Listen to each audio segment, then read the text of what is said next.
tarik ni khat September sa nei som hui patum je kom nei hian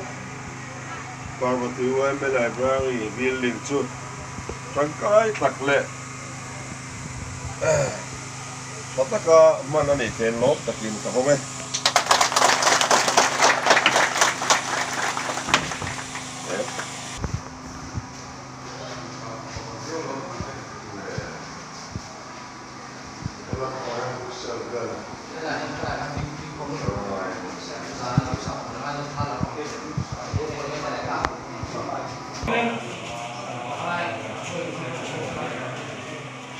Women office building.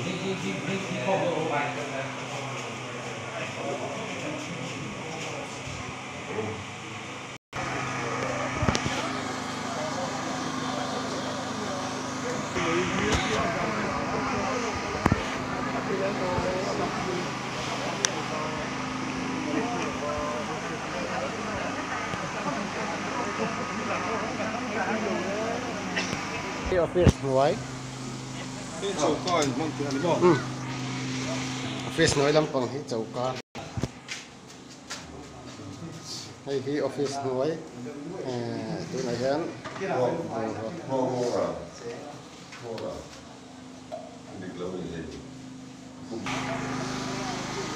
ôi mà office là cái gì tiếng nói như này nè nó sạch chứ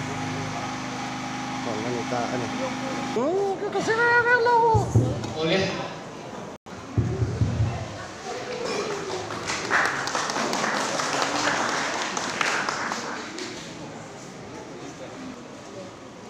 chuột biết